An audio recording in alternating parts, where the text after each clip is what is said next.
داداش شما پدرتون چقدر راحتید؟ داداش من با پدرم خیلی راحتم. پدرم این رفیق صمیمی میمونه.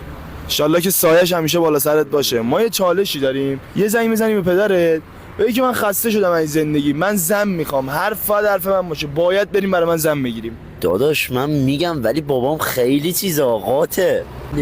والا حالا تو یه زنگ بزن. ناراحت نشید دیگه. نه شما یه زنگ بزن ببینیم ریاکشنش چیه. چش الان زنگ بیبله. آقا تا زنگ بزنیم واسم شهر موبایل رو بهتون معرفی کنم. این آیفونای 13 تا 16 پرو مکس دست مردم میبینید همه رو با قیمت 7 میلیون تومان از شهر موبایل تهیه میکنن که با اصلش نون نمیزنه.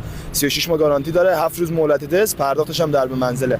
تازه با هر خرید یه اپل واچ و یه ایرپاد بهتون هدیه میدن. برو تو کپشن. بله. الو سلام بابا، خوبی؟ سلام. چطوری؟ آفتاب از کدوم طرف در اومده زنگ زدی؟ دزگرا. بابا میخواستم یه چیزی بگم. درمده جرم ندیدن. بابا من واقعیتش میخوام زن بگیرم دیگه، حال و حوصله برام نمونده بابا. اوها. اشیام بخیه معنی با. یعنی چی؟ بابا میخوام زن بگیرم دیگه. یعنی چی نداره چه؟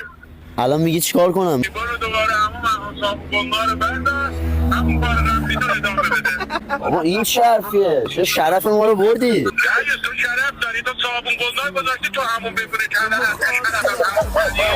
هر جا میرسه شرف ما رو میبره نام.